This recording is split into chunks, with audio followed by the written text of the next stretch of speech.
Championship roper Freddie Vest loves the thrill of the chase and the challenge of competing against his fellow cowboys.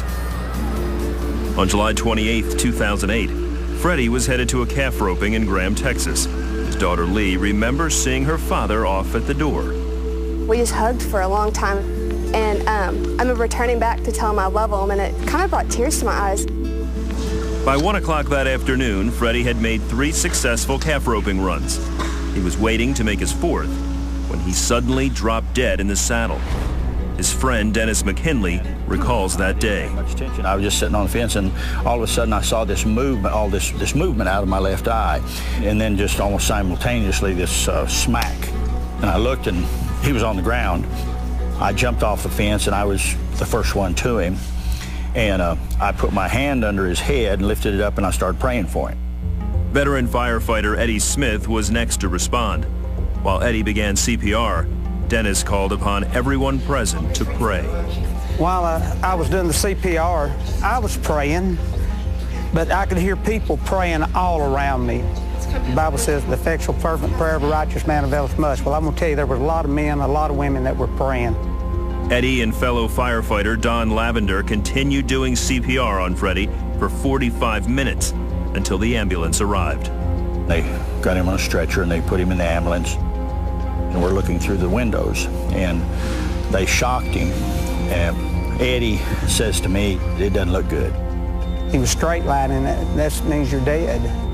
And we just put him in God's hands. Ambulance paramedics continued CPR and defibrillated Freddie's heart twice while en route to Graham Hospital. Doctors there were able to get an irregular heartbeat, and Freddie was immediately airlifted to Harris Methodist Hospital in Fort Worth. His heart had to be restarted twice more during the flight. Freddie's wife and son were in Mississippi visiting family when they first heard the news. A friend called and said there was an accident at the roping. She didn't know all the details, but it's not good for, told me that Freddie fell off his horse and that I, needed to get to the hospital. They were going to be care flighting him. So I was just trying to get there as fast as I could. You feel helpless. I felt like there's nothing I can do. It was just taking forever. Freddie's loved ones held vigil as he was rushed into surgery. Doctors told the family that they were able to repair his heart, but weren't sure what to expect long term. Dr. Denzel D'Souza spoke with them about Freddie's chances for survival. All cardiac arrests, and there's about 250 to 300,000 a year in the United States. Of those, only about 9% will survive. And every minute that passes without defibrillation or restoration of blood flow, your mortality goes up 10%.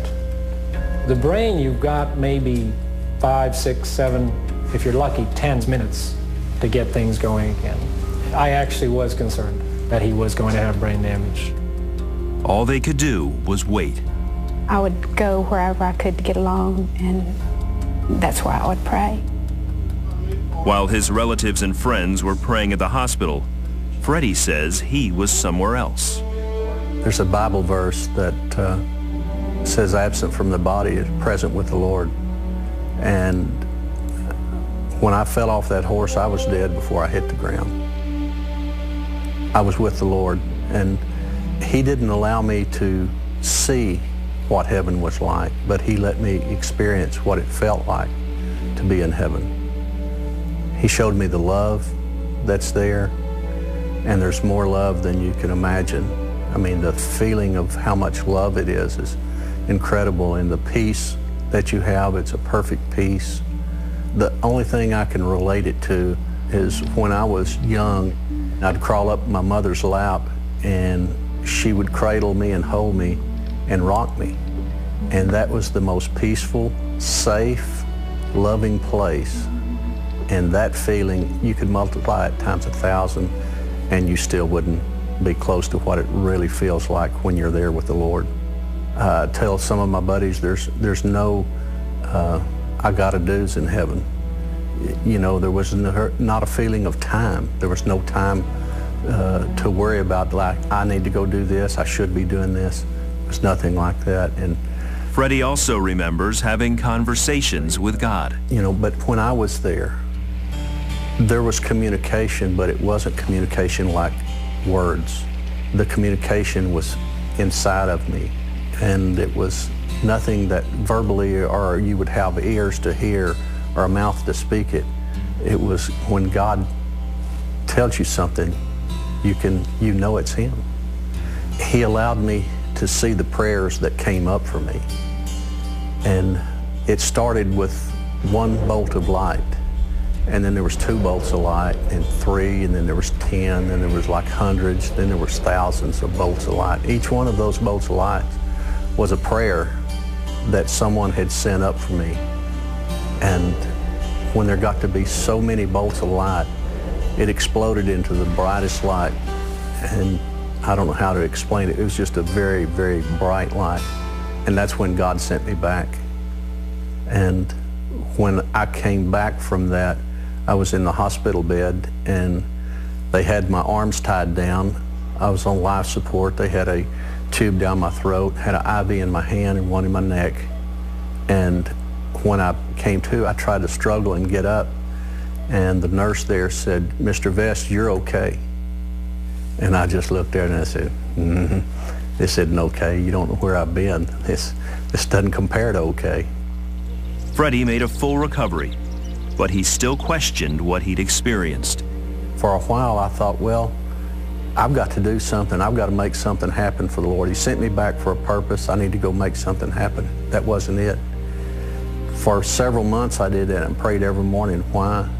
And so He took me to Jeremiah and showed me a verse there. And the verse simply says, "You will go to whom I send you to, and you will say what I have you to say."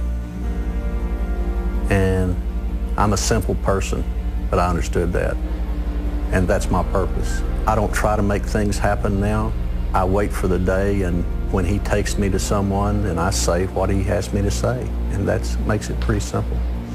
Today, Freddie and his family savor their time together, though Freddie says he still anticipates returning to the place he calls home. Heaven is real. It's a real place.